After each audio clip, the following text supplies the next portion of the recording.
오늘은 이제 2019년 사순절이 시작되는 제2의 수요일입니다.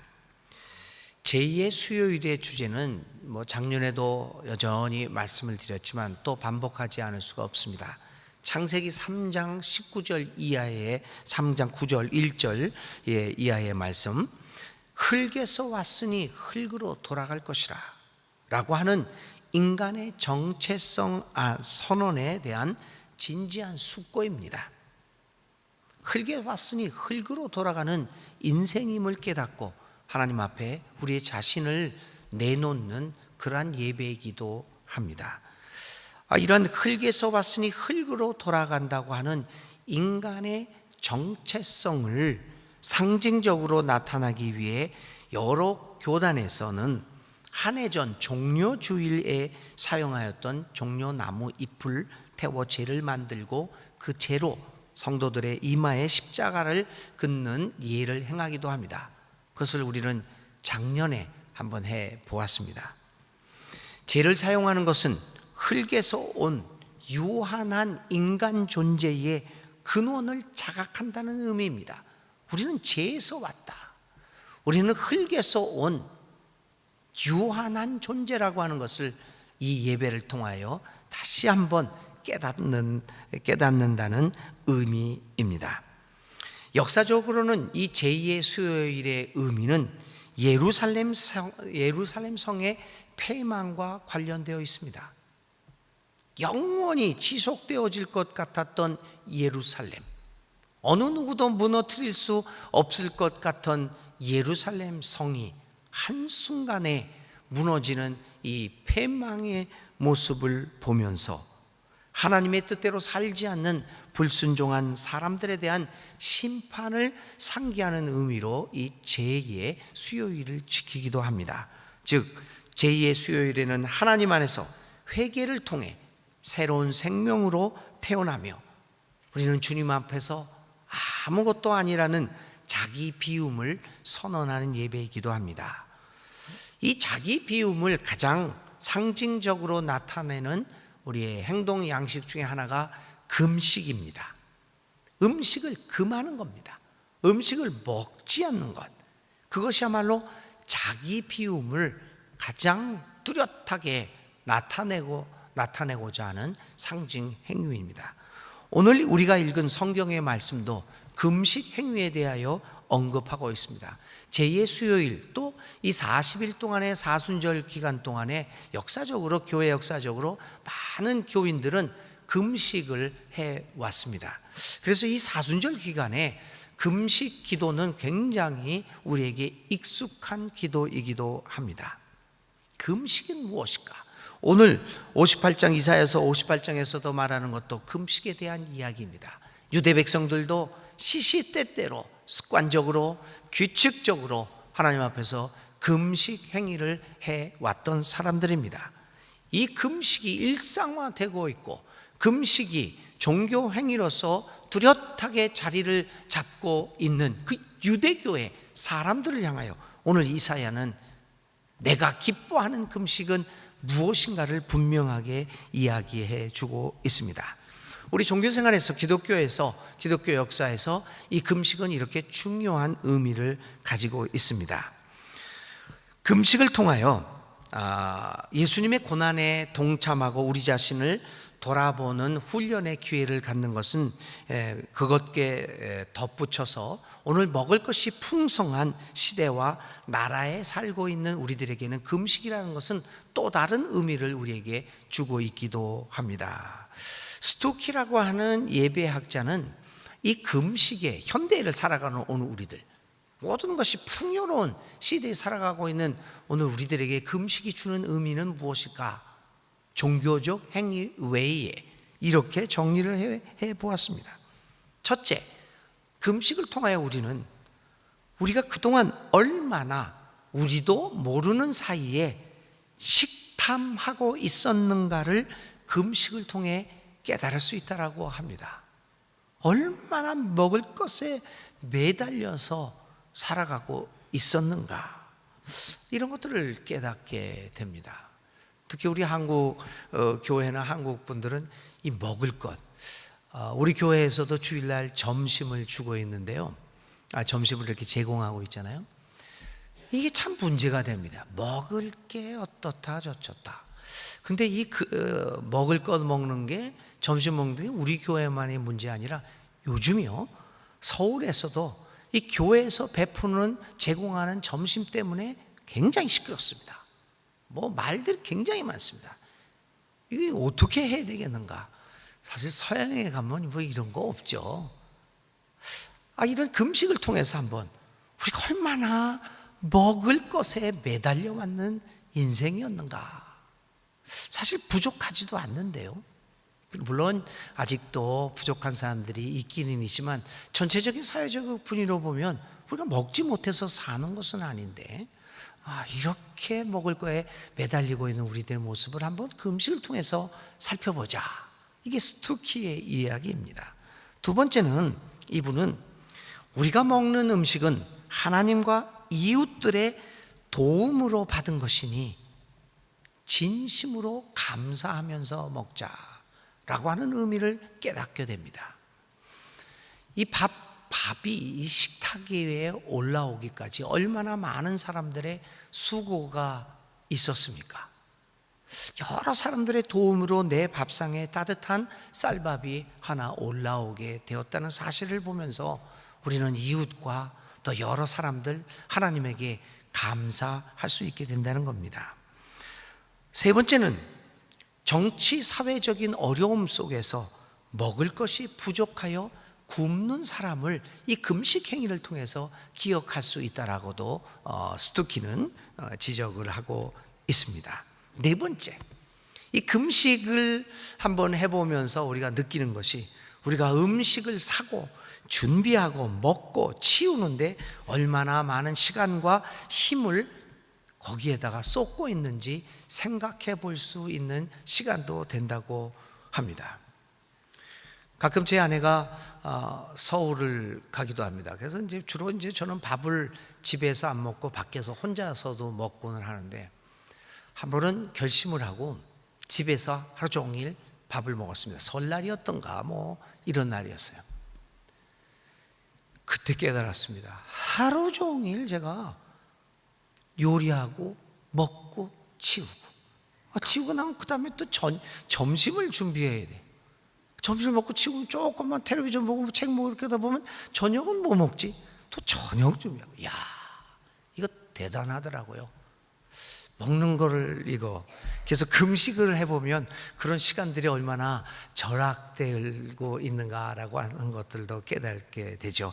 즉 이러한 여러 가지 의미에서 우리의 금식은 우리 자신과 우리 주위의 사람들을 돌아보는 성찰의 계기가 되어야 할 것입니다. 스토키는 계속해서 금식은 참회와 감사를 포함할 때 진정한 가치를 가지게 되며, 나아가 우리에게 주어진 사명이 무엇인지 진지하게 고민해야 한다고 강조하고 있습니다. 그러면 오늘을 살아가는 우리들에게 진정한 금식의 의미는 무엇일까요? 그리고 주님이 기뻐하시는 금식은 어떤 의미를 가지고 있을까요? 그러나 이 질문은 금식 행위에 대하여만 묻고 있는 것은 아닙니다. 금식이라고 하는 것으로 대변되는 모든 우리들이 행하고 있는 믿음의 행위들의 의미를 묻고 있는 질문입니다. 도대체 우리는 왜 믿고 있느냐? 도대체 왜 우리는 기도하고 있느냐? 도대체 우리는 왜 헌금하고 왜 예배를 드리고 있느냐라고 하는 모든 신앙의 행위에 대한 근본적인 질문입니다. 그리고 이 질문은 우리의 모든 행위가 하나님의 눈에는 어떻게 비춰지고 있는가를 묻고 있습니다. 과연 하나님은 금식을 비롯한 오늘 우리가 행하고 있는 기도, 예배, 우리의 믿음의 행위들에 대하여 과연 찬성하고 계실까요? 도대체 하나님이 기뻐 받으시는 우리의 믿음의 행위들은 무엇입니까? 하나님이 기뻐하지 않는 행위는 아무리 열심히 그리고 많이 하더라도 아무런 의미를 갖지 못할 것입니다. 이사야는 오늘의 말씀에서 이에 대해 이렇게 말합니다. 3절에 있는 말씀이죠. 주님께서 보시지도 않는데 우리가 무엇 때문에 금식을 합니까? 주님께서 알아주시지도 않는데 우리가 무엇 때문에 고행을 합니까? 이야기를 하고 있습니다. 그러면 하나님이 이스라엘 백성들의 이 금식을 알아주지 않는 이유는 무엇입니까? 그 이유를 무엇보다도 오늘의 말씀은 이렇게 말합니다. 너희들이 금식하는 날 너희 자신의 향락만을 찾고 일꾼들에게는 무리하게 일을 시킨다. 자기는 금식을 하면서 하나님을 기쁘시게 한다고 하면서 자기가 부리고 있는 일꾼들에게는 참혹한 일, 가중된 작업들을 시키고 있다라고 하는 것입니다. 4절, 너희가 다투고 싸우면서 금식을 하고는구나. 이렇게 못된 주먹질이나 하려고 금식을 하느냐? 너희의 목소리를 저 높은 곳에 하나님께 들리게 할 생각이 있다면 오늘과 같은 이런 금식을 해서는 안 된다. 금식을 하면서 신앙 행위를 하면서 서로 간에 분열하고 서로 간에 잡아먹지 못해서 경쟁하며 저 사람이 죽어야 내가 살 수 있다 이렇게 생각을 가지고 싸우고 있는데 서로 협동하면서 살아가지 못하는데 아무리 경건한 기도를 한다고 해도 그 기도가 하늘나라에 도달하겠느냐 이렇게 얘기합니다. 5절입니다. 이것이 어찌 내가 기뻐하는 금식이겠느냐? 이것이 어찌 사람이 통회하며 괴로워하는 날이 되겠느냐? 머리를 갈대처럼 숙이고 잔뜩 머리를 숙였다는 겁니다. 굉장히 납작 엎드렸다는 겁니다. 굵은 배와 재를 깔고 앉는다고 해서 이 사람들은 회개한다고 그러면서 재를 뒤집어 쓰기도 하고 재 위에 앉고 굵은 아주 거칠은 옷을 입습니다. 그리고 금식을 합니다. 하나님이 얘기하는 거죠. 아무리 너희들이 몸을 쳐서 복종한다고 그러고 이렇게 또 금욕을 하고 그리고 몸에 이렇게 아픔을 줘서 자기의 정욕을 자제한다고 하면서 재를 깔고 앉고 뭐 납작 엎드린다고 해도 주님께서 너희를 기쁘게 반기실 리가 없다라고 이야기를 하는 것입니다. 이 말은 이웃들에 대한 돌봄이 없는 신앙 행위, 서로 사랑하지 못하고 분열하고 헐뜯는 행위를 지속적으로 하면서 하는 신앙 행위는 그것이 아무리 경건하게 보일지라도 하나님에게는 아무런 의미도 없는 행위일 뿐입니다. 오늘 우리 주위에 말 못하는 여러 사람들이 죽어가는데 어느 누구도 그 사람이 어떤 상황에 처해 있는지조차 알 수 없어서 그 어려운 가운데서 외롭게 쓸쓸히 살아가는 사람들을 우리가 전혀 관심이 없고 돌봄이 없다고 한다면 오늘 우리들의 이 같은 행위는 하나님이 받지 않는다는 겁니다. 오늘 우리는 같은 믿음의 공동체를 한다고 하면서 내 주위에 이름 모를 정말 남에게 말도 못할 그 아픔과 고통 속에서 힘들어하는 이웃이 있는 걸 우리는 알고 있습니까? 그리고 그러한 사람들에게 관심을 기울여서 어떻게 하면 도와줄 수 있는가 우리는 한번 생각을 해보면서 살고 있는가요? 이웃에 대한 돌봄이 없는 신앙, 서로 사랑하지 못하는 신앙은 그것이 아무리 경건하게 보일지라도 하나님이 기뻐하는 금식이 아니다라고 말씀하고 있습니다. 그러므로 우리는 오늘 사순절을 시작하면서 우리의 신앙의 행위들이 과연 하나님의 눈에는 어떤 모습으로 비춰지고 있을까를 진지하게 고민하며 이 40일 동안의 사순절 기간을 지낼 수 있기를 바랍니다. 하나님의 눈에 그것이 올바른 것으로 비춰지지 않고 있다면 우리의 수고는 헛된 수고가 될 것이기 때문입니다. 그러면 하나님이 기뻐하는 행위는 무엇입니까? 우리가 40일 동안에 사순절 기간 동안에 회복해야 할 신앙의 행위, 그래서 우리를 보면서 하나님이 기뻐하시게 할 그 행위는 무엇입니까? 오늘의 말씀을 그대로 봅니다. 첫 번째는 부당한 결박을 풀어주는 것, 두 번째 멍에의 줄을 끌어주는 것, 세 번째 압제받는 사람을 도와주는 것, 네 번째 모든 멍에를 꺾어버리는 것, 다섯 번째 굶주린 사람에게 너의 먹거리를 나누어 주는 것. 6번째, 떠도는 불쌍한 사람을 집에 맞아들이는 것. 7번째, 헐벗은 사람을 보았을 때 그에게 옷을 입혀주는 것. 8번째, 우리의 형제 자매들, 우리의 고륙을 피하여 숨지 않는 것. 우리의 형제 자매가 우리에게 도움을 청할 때 얼굴을 돌려 피하지 않는 것을 이야기하고 있습니다. 교우 여러분, 이제 2019년 사순절이 시작됩니다. 이번 사순절 40일 기간 동안에는 우리 모두가 이사야서 58장에서 이야기하는 하나님이 기뻐하는 진정한 금식을 합시다. 진정한 신앙 행위를 합시다. 만일 40일 동안 우리가 그렇게만 할 수 있다면 오늘 이사야서를 통하여 하나님께서 약속하신 것처럼 우리의 빛이 새벽 햇살처럼 비칠 것입니다. 우리가 주님을 부르면 주님께서 응답하실 것입니다. 우리가 부르짖을 때 주님께서 내가 여기에 있다 라고 우리에게 대답하실 것입니다.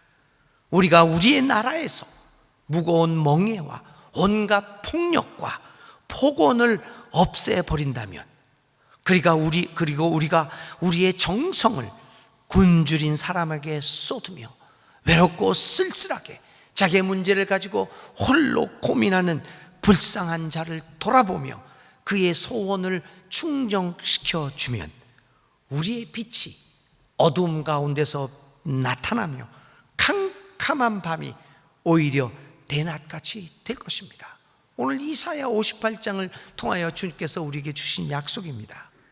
계속해서 이사야는 만일 우리가 그런 행동을 한다면 주님은 이런 약속을 해 주신다라고 58장을 통하여 계속해서 말합니다. 그러면 주님께서 우리를 늘 인도하시고 메마른 곳에서도 우리의 영혼을 충족시켜 주시며 우리의 뼈마디에 원기를 주실 것입니다.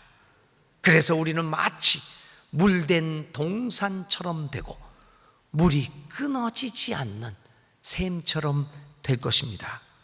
그리고 사람들은 우리를 보고 하나님의 아들, 딸이라고 부를 것입니다. 2019년 사순절이 이사야서 58장에 예언된 그 하나님의 약속이 우리 교회를 통하여 우리 모두에게 이루어지는 기간이 될 수 있기를 바랍니다.